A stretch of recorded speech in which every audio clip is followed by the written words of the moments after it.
All right, good morning, everybody. This is Robert Newland. I'm here with Dr. Edwin Mouriño. We're going to start the webinar right now. The future is now, demographic trends that will transform your organization in 2019 and beyond. Before we begin, I do want to go through some basic housekeeping items. First of all, we are recording the webinar, so it's going to be available afterwards. You can type in your questions. If you have any, just type them at the bottom and we'll go through them as best we can. If you're unable to do that, shoot me an email, robert@newlandcpi.com, and I'll make sure to look at those questions and see if we can put them into the conversation. We also have had a number of other webinars turn into, I call them quasi-podcasts because there's some PowerPoints, not very PowerPoint heavy, but a lot of really good conversation. And if you go to /channel/Dakota Human, you're going to be able to see some of the ones that we have done around talent management and leadership. I think they've been pretty darn good. So a little bit, our 1-minute commercial about the firm, Newland Associates. We help organizations Dakota Human to achieve business results. We do this through our strategic expertise in talent acquisition, talent management, and HR advisory. We're very proud of two very important relationships to our organization. One, we're a shareholder of Third Partners International. Together, we're one of the largest providers of executive coaching, leader development, and outplacement services across the globe. We're 70 partners or so in 50-plus countries, over 350 offices. It's a pretty compelling model, and we have many clients across the globe that benefit from this. We're also a certified partner with the Predictive Index, an excellent tool not just for assessment, but also for talent optimization and workforce analytics. Now, what I'd like to do is present to you our main dish, Dr. Edwin Mouriño. He is our guest today. Edwin, good morning. Thank you for being here. Thank you for having me, and happy little Friday, as I like to call it, or happy Thursday for those that I may have confused out there. Yeah. It's exciting to be here. Excellent. So a little bit about Edwin. He's a practice leader in the area of talent management. I call him Dr. Edwin Mouriño. He's an actual Ph.D. I just have a T-shirt that says, "Trust me, I'm a doctor." So I think he's got an edge over me. A bit of his background, Edwin has been a senior consultant with the BB&T Leadership Institute. He's also worked at other organizations in the area of talent management, talent development, change management, leadership coaching, etc. Organizations like Lockheed Martin and also Symantec. He is a professor at Western University, has been a professor at Rollins College, and thank you for your service, Edwin. He is a veteran from the U.S. Air Force. Thank you very much. It was that's kind of how I backed up into this field. Yeah, if you know his background, you will know that is actually true. So today, we're going to talk. We kind of laid out the topics in there, right? If we're looking at all these generations, what are the changes and what is driving that? So a lot of it today is going to be understanding the why this is happening, how the world is changing, a bit of understanding of the generations, and some focus on millennials because people want to know about millennials, but also there is a huge impact of the Hispanic population. I don't think a lot of people know about this. And then what are some of the implications, considerations, and recommendations? And I know that, you have a book on this topic, and that I'd love for you to plug it in because it's sort of the basis of a lot of what we talk about here today. Can you tell us a little bit about the book? Yeah, so I basically call it the perfect human capital storm because of the trends that are all taking place at the same time. It would be ideal if you could deal with some of these challenges and opportunities one at a time, but the reality is they're all hitting all organizations, industries, and sizes of companies all at the same time. So that's kind of what I get at the perfect human capital storm. Great, and I might as well do the plug. It's in Amazon.com. You can get it there. It's a great book, good reviews. But give me the big picture of this, Edwin. Sure. So let me give you the backdrop and the context. This, for those that may be driving or multitasking and you don't see the slide, we have a thing up that says, today and tomorrow's workplace will be different. And that could not be closer to the truth. Today and tomorrow's workplace is changing. Anybody that's been out there day in and day out, you know that. So, for example, one of the things that are changing one of the things that are changing is the expectations today that workers have and employees have in the organization. In a great book, Conscious Capitalism, I pulled a quote out that said, "Everyone craves meaning and purpose in life, but few people find such fulfillment at work." Workers' expectations are rapidly changing. All you have to do is think about yourself. Unfortunately, most companies are not keeping up. And hence, that's why you hear today, particularly baby boomers, talk about, oh, people are not loyal like they used to be. Well, there's some interesting reasons for that. And backtrack, we won't have time to get into. That's one of the issues that's going on. And hence, that's why another book that came out at the end of loyalty. Having said that, that kind of sets a little bit. If you go into the next slide, there's this piece that people have seen before, have probably heard before, VUCA. For those of you that may be driving and just listening, VUCA stands for volatile, uncertain, complex, and ambiguous. And it's interesting that here I am speaking about this, and I mentioned to you that I backed up into this world of leadership, talent development, and so forth in the Air Force, where the term VUCA actually came out of the Army. So to give you some examples of what's going on, and some of you relate, there are companies today that didn't exist before 2000. As a matter of fact, for those baby boomers on the call, there were companies back in the 90s that were considered good to great. There was a book titled Good to Great. And so if you remember, there are companies such as Circuit City. That was in that book, Good to Great, no longer not that great anymore, right? Exactly. You had companies like Blockbuster, Kodak, Borders, and so forth. Those companies are gone. Today, you have companies that didn't exist before.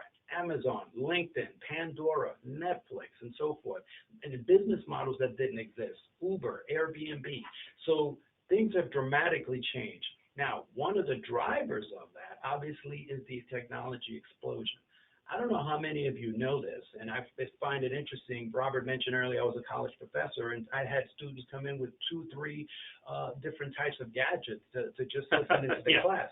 Well, today, there are more mobile devices on the planet than there are people. And oh, by the way, between 2020 and 24, that's going to double, maybe almost triple the amount of technology that's going to be out there for us. So that's one of the drivers that's causing that, besides obviously the mindset that people are bringing to the workplace of saying, I'm looking for more than just work, I'm looking for more than just a paycheck. That's one of the issues there. Now, there's also this concern about, well, is artificial intelligence going to take over the world and going to limit all these jobs? How's that going to impact career and talent development? The reality is, if you think about it, what technology has done is evolved the way we do work. So to give you an example, between 1980 and 2015, the PC displaced 3.5 million jobs, but it also created almost 20 million jobs. So yes, artificial intelligence is just going to do some of the things that we would rather put it off than not do there, but the people factor is always going to be there. So artificial intelligence is not going to do eliminate. It will eliminate jobs, but it's going to create other types of jobs. Because the other issue that we have going on, particularly in the United States, it's a major skills gap that's going on. We have 20 million folks that are going to retire just by next year. Construction, computer science, most people think it's just the STEM, science, technology, engineering, and math, that's hard to fill. Manufacturing jobs, nursing jobs, all of those kinds of things, that kind of sets the backdrop for what I call the perfect human capital storm that we're dealing with today. So what you're saying is, a lot of complexity, volatility, uncertainty, ambiguity, but what you're also saying is that, the need for humans will long be here. But I guess as we look at that, one of the things you talk about, and I don't know if we can go to the next slide, is really, probably the first trend as we're looking at boomers. And, we talked about, let me just go to the next slide because that thing is really wonderful. Is that all right? We go to the next one? Yeah, please do. Yeah. This was really amazing when I saw it. You mind explaining it to the audience? So anybody that's looking at it, what this basically is showing, as it says there, labor shortage and avenues of supply. The countries in red have a shortage going forward. The countries in yellow are borderline. And that's one of us, U.S.? Exactly, and that's the U.S. is one of us. And the only 2 countries that have a surplus are the ones in green, which is Mexico and India. Now, the magic number, if you click it there, the magic number that this slide gets at is 2.1. And by that this is the replacement rate that's going to be needed in order to have enough workers for the future. Well, guess what? The U.S. is at 2.0. The only thing that's keeping U.S. borderline is immigration. And also the one last piece that we're going to talk about later on is the Hispanic and minority growth in this country. Right. So you see there, U.S. is 2.1. You see, oh my God, Spain at 1.1. That's pretty scary, I guess, right? And look at India at 2.8. Right. Mexico 2.8. And so one interesting thing, there's this big buzzword about China taking over the world, the economy, the whole 9 yards. My question always is, with who? Yeah. They're going to be short. So, example, 2-3 years ago, they went to the two-child law. Well, if you think about it, that means they're 21 years too late at the end of the day. So they're trying to pump in a lot of money into artificial intelligence, see what technology can do for them. So they're going to have a huge labor gap because of that 20-year, from one-child to two-child policy. Big time. There's an excellent TED Talk out there about the 2030 workforce crisis and how to begin solving it, and it addresses this same issue here. So that's one of the phases. The world is aging, and the United States is not far behind. Obviously, we keep looking at our own American Dilbert cube and think about how's America doing. Well, right. We're borderline there. So that's one of the pieces there, that the aging population. Now you also have 4 generations in the workforce. All right, so let's go to that slide because I think, we tend to, first, I love this slide because it's so telling in terms of our workforce challenges. But the other slide really kind of breaks the generations. Do you want to add something else here? Yeah, one of the pieces that's important for people to consider, I'm reading a really fascinating book called The Longevity Economy, and in there it basically says that in 2015, there were over 600 million over 65-year-olds on the planet. That means that's double the size of the U.S. And oh, by the way, by 2030, that's expected to be 1 billion.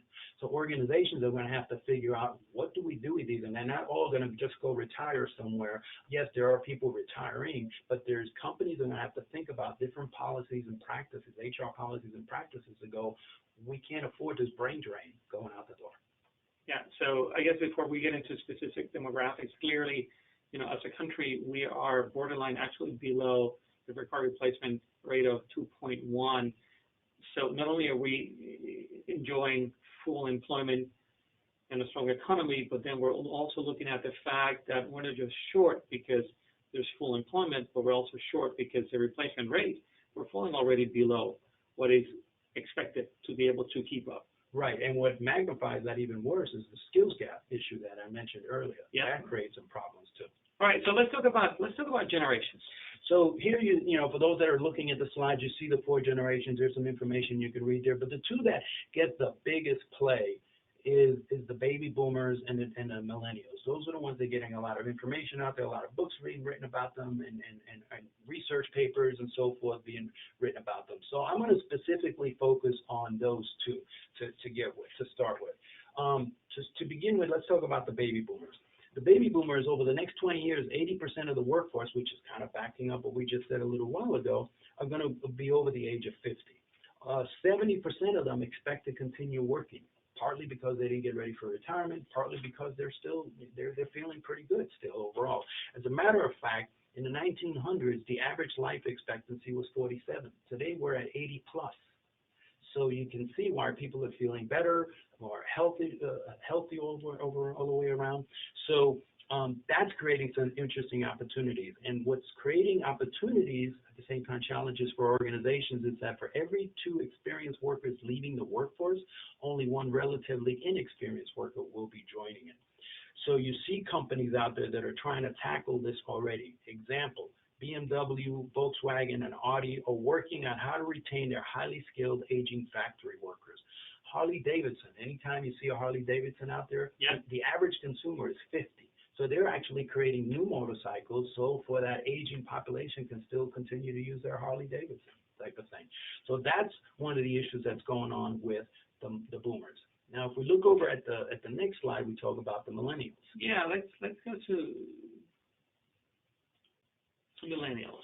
So the millennials got themselves their front cover on Time magazine of the me generation. It's rather interesting how many calls I've received from boomer bosses saying, hey, or HR organizations, hey, I need some help with my boomer bosses to manage this crazy millennial workforce.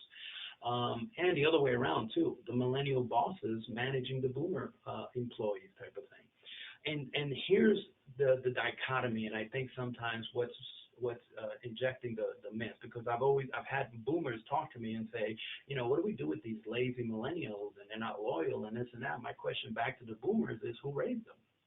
That's a good one, yeah. And so, but here's an interesting study that was done with millennials and HR. When they asked the millennials, how loyal are you? Are you pretty loyal to your organization? 82% of them said yes. By the way, this was a survey of about over 6,000 people that were surveyed. And 82% of them said they were loyal. When we turned around and asked HR, now remember, HR is the one that hires, develops, and tries to retain them. Yeah. 1% of HR said they're loyal. Think about that dichotomy there. If that's the perception, the bias, and so forth that's at play already with the recruiter that's hiring potential millennials. And by the way, it doesn't say that these are the millennials or the HR folks weren't millennials. Some of them sometimes even beat themselves up and say, well, yeah, some of my friends are not as loyal, which makes no sense to me, but that's how they say. Another one that was an interesting one was tech savvy. When they asked millennials, how tech savvy are you? 35% of them said, I'm pretty tech savvy. When they asked HR, 86% of them said they were tech savvy. And the reality is there's research coming out there that most, and remember, I was up close and personal with some of these undergraduate students, they're very tech savvy. Not tech savvy necessarily. So even they don't believe they're tech savvy, but yet HR does. So again, there's this almost ships in the night when they're talking to each other. And again, this is the organization. There are a lot of misconceptions there. Yes, very much so. But here's the reality. There's some interesting research that IBM did. And IBM basically said, when they asked them, want to work with diverse group of people, do what I'm passionate about, manage work-life balance. When they asked millennials and boomers, they were almost exactly the same. So again, a lot of the stuff about millennials want to be vice president next week. They're not loyal. They're going to leave you and so forth. I would argue that that's not what the research is backing up. A lot of the research is basically saying they are loyal, but what kind of environment, Mr. Miss Leader, are you creating in your organization? What kind of talent development practices do you have at play in your organization that may make this a place for them to want to stay? That's very interesting. I know, we have limited time here, and I would love for us to spend some time talking as well about Latinos. And you have a slide, not on overpopulation, but on the electorate that I want to show. And this is, 18 plus people, so I think it's pretty interesting to look at. So I'm going to put it up and let you explain it and explain why it's meaningful. Sure. So let me take a backdrop to this slide. First of all, just for people to understand, there's 53 million Latinos in the U.S. That makes it a sixth of the population. Their impact from a GDP perspective is almost 2 trillion, 1.7 trillion to be exact, which would place it. There are 193 countries in the world. The Latino population in this country would be 16th if it was a country by itself. It is the second country in the world with most Latinos. Only Mexico has more. We have more Latinos in this country than Canadians have. Canada has Canadians, or Spain has Spaniards. Wow. And by the way, audience, he's not reading this. He knows this stuff, which is crazy because I'm staring at him while he's talking about it. But by the way, this group is making 25% of the workforce. But here's the bigger opportunity for folks. Remember what I was talking about, the boomers and the aging workforce and so forth. Yep. The average age for the predominant workforce today is 40. The average age for the Hispanic population is 27. Who do you think is going to be feeding your pipeline? Which kind of comes to this slide here. You see the millennial makeup. We were talking about millennials earlier. Well, the larger segment of millennials happens to be 44% Latino. So that's the piece that people need to figure out. How do I continue to recruit, attract, and maintain even those that might want to walk out the door? And I don't mean just millennials. In this case, I'm even talking about boomers. If I can figure out a way to change that around and keep them here. Yeah, and I shared this with you yesterday while we were preparing, and I want to share this with the audience too. I was looking at another study, which I found it to be pretty telling. It's looking at, the composition of boomers versus millennials, say, basically white and Latinos, for example. You're looking at a composition of 68 million to 11 million when you're looking at boomers. When we look at millennials, then the composition changes, whereas whites is 44 million and millennials and Latinos 22 million. So effectively what you're seeing is a white to Latino ratio going from 6 to 1 in the boomer space to 2 to 1 in the millennial space, and that is huge. Yeah, and the implications in the workforce are dramatic. Well, and to add to that, every 30 seconds, 2 non-Hispanics retire while 1 Hispanic turns 18. To add to that context, Hispanics will represent 74% of the labor growth force in 2020. That's next year, type of thing. So that's what's kind of changing overall. In summary, what all this gets at is every day 10,000 boomers are turning 65. Millennials are the largest part of the segment of the workforce, and within that is the Hispanic millennial. And lastly, women are also making a larger portion of college and then into the workforce too. So your demographics, your entry point, and even people that you may want to still retain is just becoming more diverse at the end of the day. Yeah, and I want to add to the audience, we're not covering as much today, but next month we're going to be having a webinar talking about women in the workplace, covering things like the impact of the Me Too movement and many more things. So anybody in the audience who's thinking, well, what about women in this discussion, is very important for us, important enough that we want to dedicate a whole webinar to it. So I don't want you to think that we've forgotten about that very important segment of population. My 2 daughters and my wife would not like me very much if I did that. That's very smart, very. Behind every good man is a smarter woman. I think she's probably in front of me telling me what to do. Right, that's right. I'll take it. Yeah, that's okay. As long as she takes me, I'll take it. I agree 100%. So, I know our time is short and it's already, 11:25. I want to talk a little bit about, what are some of the implications of this? And I want to do this slide, which is kind of like a placeholder for our conversation, Edwin. Yeah, sure. So before we get into this in detail, what I wanted to talk about is a couple of other things. One, as you look at your own organization, and particularly your HR organization, what your HR organization needs to evolve from is from being process-centric function to more of a worker-centric function. Because remember what the very first slide I talked to you about, that people are changing their mindset about their expectations of work and their leaders and their organizations, and most organizations are not keeping up. There are quite a few that are trying to make that shift and change. So that's one.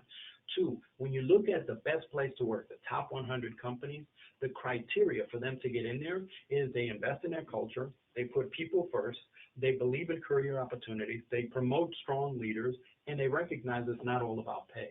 So again, it's all about that fudgy stuff that people like to call the soft skills and so forth, but I really believe is the hard skills at the end of the day, type of thing. And then lastly, every organization that's listening here, you have your strategy in place, whatever it is, to be successful going down the road as an organization.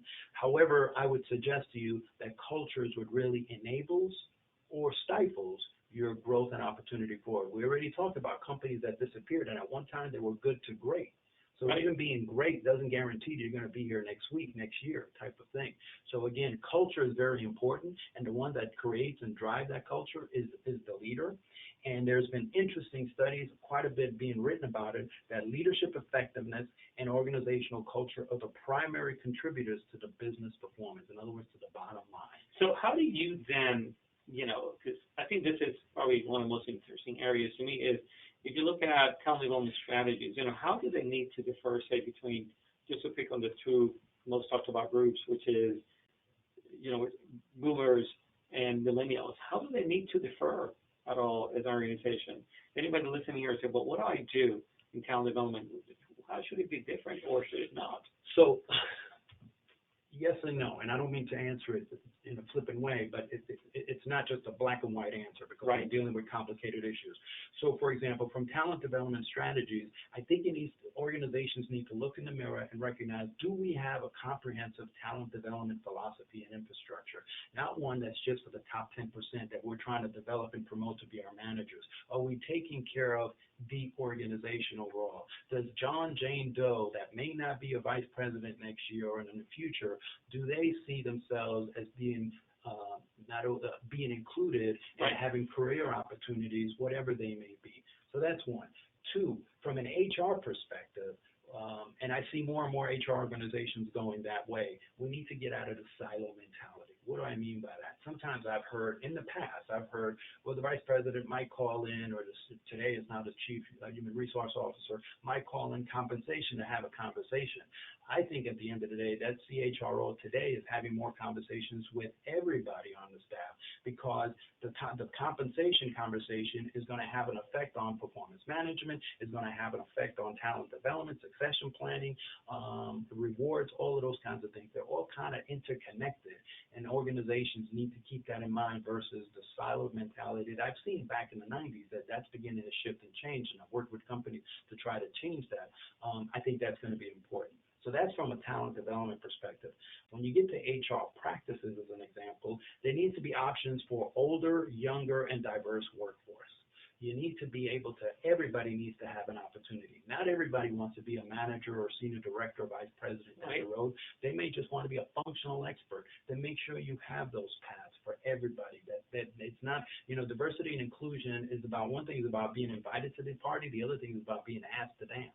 So are you actually making them part of the organization and making sure that not only are they getting back something out, but they're contributing and seeing that they're being recognized for their contribution? Because recognition, appreciation for a job well done is the number one thing that people look for on the planet. A major study that went around the world looked at. It overcome pay. Pay was number 8 at the end of the day. So here's my takeaway from what you're saying, and not to oversimplify it, but part of what you're saying is that while there is nuance to different generations, right, it seems to me that you're implying, if I read between the lines, that it's also very important to make sure that as organizations, we don't just box people into boomers, millennials, Gen Zers, et cetera, but really understand them one by one and individually. Exactly.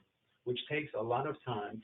So in the past, when I've seen managers that have this staff bandwidth of 20 people reporting to them, I'm like, well, that's crazy. How can they have time to report to have a conversation with Robert when I have 19 other people that I have to take care of at the end of the day?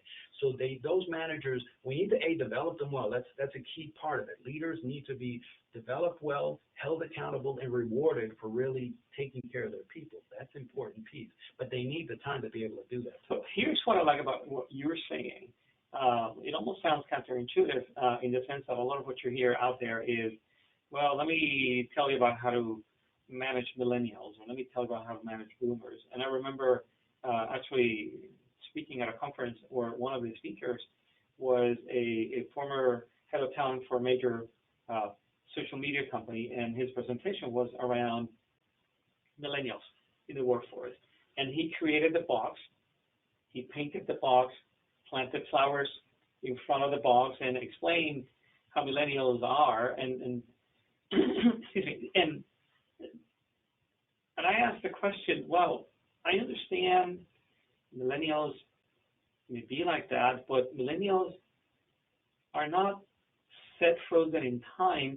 They're aging, they're getting back pain, they can't party as much as they do, they are getting married, having children, getting mortgages. How do we handle millennials as they evolve? Is there a study around millennials as they get older? Because all I hear is about the way millennials are. It seems as they haven't changed in 10 years. And his response was, that's a good question. So you can tell that we've become fascinated with boxing generations and are really becoming invested in understanding drives and motivations from each individual, which is kind of what you're getting to. Yeah, one of the, if anybody is listening in, one of the more core courses I've been involved in over the years for leaders and employees is communications. It's actually been mistitled. It should be called listening. Because fair enough. An effective leader listens and coaches. Now we're actually skilling up managers to be more effective coaches too. So in order to be an effective coach, you and I do coaching, what do? We listen more than anything else to really get at the root and actually put the mirror up to the client to help them figure out what is it you want to do at the end of the day. Because it's not what Robert wants or what Edwin wants, it's what do you want to do? Do you notice what you're letting get in your own way? So yes, you're right. We need to be careful with boxing these generations, and that's why the very first part was about here's the myth, but here's the research, but counter to that.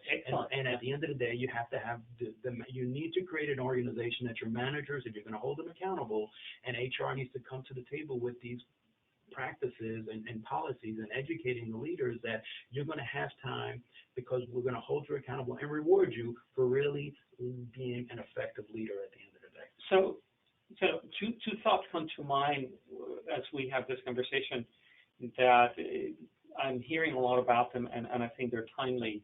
One of them is the concept of agile HR. So as you're looking into this and perhaps changing approaches, whether it is, as you put in here, talent development strategies, human resources or development leaders, HR agility is going to be fundamental because it seems to me as though it is a phrase. If we look at the rate in which we're replacing people creates a talent shortage, right?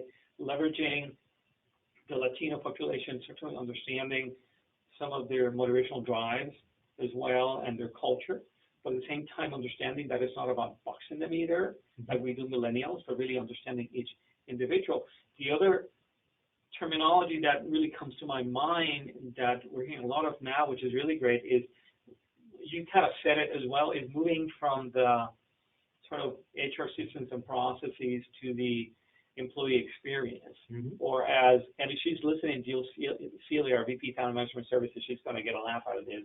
Because as Jill Seeley likes to say, we need to move from the golden rule, which is treating people, like we want to be treated, to what she calls the platinum rule, which is treating people as they want to be treated. Exactly. That requires a bit more effort, but I think that's what you're saying, the key. Right. To all of this. Exactly, because it's not, because if I, as a matter of fact, that's why coaching is such a powerful tool, because at the end of the day, if I'm coaching you, the issue is not about me. Somewhere deep inside of you, you've discovered you have an issue you want to work on, and you're going to need to decide, what do I want to do about it, versus my suggestions to you to work on it. Coaching is usually about powerful questioning. So you're right. It's how do people want to deal with this situation? How do we help leaders be more effective at listening to where their people are, regardless of who they are? It could be 5 millennials or it could be 5 boomers. They're all at different places. And oh, by the way, they could be from the same ethnic group, and they're as diverse as can be because they're from different parts of the country, different upbringings and everything else that they have, different work experiences. So how do I, the leader, figure out where is everybody at and how can I help them be more effective at the end? So some of the takeaways that I see here, and I can't help but not on purpose plug some of the work that we do. We've done a lot of work around something called the Managers to Coach Learning Series, which is exactly teaching, coaching skills to managers, supervisors, and another great program that we've been doing with companies talking about the aging workforce is retirement coaching, where we work with organizations that have a large segment of the population that may be contemplating retiring in the next, 5-10 years, and how to prepare for that. So it's been really interesting. Now, I know we're running out of time, and you have, another slide to kind of close it up. So I'm going to go to that and let you bring us home there. Before we go there, let me piggyback on something you just said. One of the things that everybody's familiar with mentoring, but what I would suggest to you is we need more even reverse mentoring. So to your point, whether it's the younger mentoring the older on whatever it is that's new and bad, and maybe we can do things a little bit different is one of the things. The other thing is we need to consider longer work options for older workers with benefits. Remember what I said earlier? BMW, Volkswagen, and Audi are looking at how do we retain these people? Well, what if you gave them the caveat of either you retire completely and leave, or I already said early on, people are going to work longer for different reasons. They're living longer and so forth. So what if you said, okay, you can work for us for 10 or 20 hours a week, but we'll give you benefits, because at the end of the day, that's the big issue. So companies need to look at different HR practices in the 21st century and not looking at little rearview mirror back towards the 20th century. And the reverse mentoring, I find it super interesting because, of course, you hear a lot of leaders at different levels saying, these millennials, I can understand that they don't want to work. Well, clearly is not true. I probably would be useful if each one of those leaders had a millennial mentor to help them understand millennials, as opposed to trying to get millennials to work like boomers. Yeah, I've worked with organizations where they did roundtable mentoring because, unfortunately, believe it or not, this is the sad part. In the past, and I think it's still there today, which is why you and I still have work. We don't have enough effective leaders to be mentors. So organizations have had to create roundtable mentoring, because then we can have one mentor to 5 or 10 mentees, because we don't have enough mentors. I've been in the discussions where they said that VP is not going to be a good mentor for the folks. And I'm sitting there going, my God, why is he even a VP?